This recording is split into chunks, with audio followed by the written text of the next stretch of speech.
इंडियामध्ये back pain, सायाटिका related बरेच misconceptions आहेत. पेशंट्सला मनात भीती असते की एक स्पाईन सर्जनला भेटलो तर तो नक्की मला सर्जरी सांगेल किंवा ऑपरेशनमुळे मला पॅरालिसिस होईल.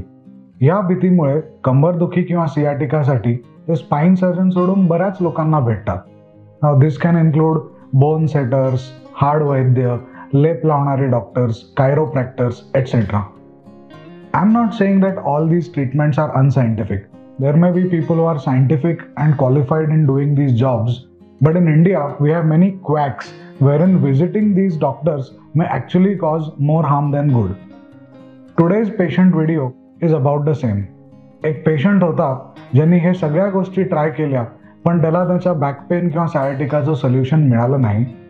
सायनॅप्स स्पाईनकडे त्याचं दुर्बिणीद्वारे ऑपरेशन झालं आणि एका आठवड्यातच स्टँडिंग, वॉकिंग आणि त्याचं कामाला परत जाणे हे सर्व सुरू झालं.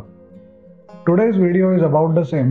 We want to debunk myths associated with spine surgery and remove fears from patients minds. That is why they directly come to the right person. माझे नाव लिनस परेरा. मी स्लिप डिस्क ह्या आजाराने ग्रासलो होतो पूर्वी. साधारण हा त्रास मला 20 ऑगस्ट पासून चालू झाला.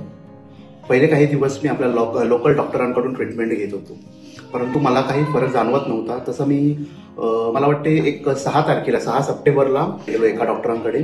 सो त्यांनी मला पहिल्या वेळेला काही औषधं लिहून दिले आणि सांगितलं ह्यावर बरं पडते का बघा, नाहीतर पुढच्या वेळी येताना MRI घेऊन ये. सो मी 7-8 दिवस सलग औषधं घेतली, परंतु मला काहीही फरक जाणवला नाही. ते डॉक्टर बोलल्याप्रमाणे मी जाताना MRI घेऊन गेलो. MRI पाहता बरोबरच त्यांनी सांगितलं लिनस तुला ऑपरेशन करायला लागेल.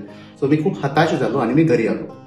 घरी आल्यानंतर मी सर्वांना सांगितल्यानंतर आपण गावात राहतो तर गावामध्ये एक धारणा आहे की मणक्याचं किंवा स्पाईनचं ऑपरेशन करायचं म्हणजे खूप रिस्की असते, त्यात खूप जोखीम असते. वेगवेगळे प्रकारचे जसं की पॅरालिसिस किंवा कायमचं अपंगत्व येऊ शकते.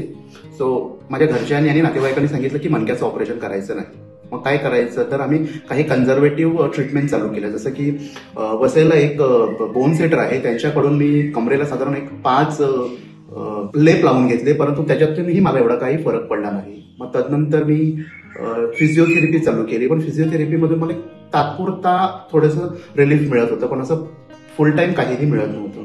मग तदनंतर मला साधारण 5 नोव्हेंबर रोजी थोडासा पेन जास्त झाला. तर त्यावेळेला माझे एक मित्र बोलावून घेतलं की वसईमध्ये एक चांगले डॉक्टर आहे, तू आमच्याकडे ये. तुम्ही डॉक्टरांकडे गेलो. मग डॉक्टरांनी पहिल्या वेळेला मला थोड्याशा गोळ्या चेंज करून दिल्या आणि त्यांनी माझे MRIचे रिपोर्ट बघितले. तेव्हा ते बोलले की एवढी तशी काही आवश्यकता नाही आहे ऑपरेशनची, आपण गोळ्यांवर बरं होते का बघूया. मग तिथे ते बोलल्याप्रमाणे मी गोळ्या घेतल्या, परंतु तिथेही मला काही फरक पडला नाही. मग शेवटी नंदन मराठेंनी मला सांगितलं की तुला एक आपण नवरूट ब्लॉकचं इंजेक्शन घेऊया.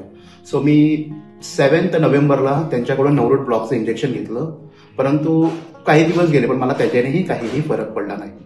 मग अचानक 25 नोव्हेंबरला मला खूप पेन व्हायला लागलं, वेदना खूप होत्या, माझे सहन होत नव्हतं. सो मला 26ला माझ्या भावानी ऍडमिट केलं आणि डॉक्टरांनी दुसऱ्या दिवशी सर्जरी केली. डॉक्टर विचारायला आले मी सर्जरी करायची का. मी सांगितलं डॉक्टर काही जोखीम आहे काय, रिस्क आहे का.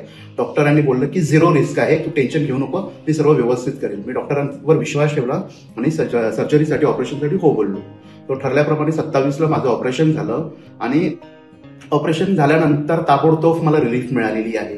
विथिन 1 डे त्यांनी मला डिस्चार्ज दिलं आणि मी चालायला लागलो. माझा पेन कम्प्लिटली गेलेला आहे.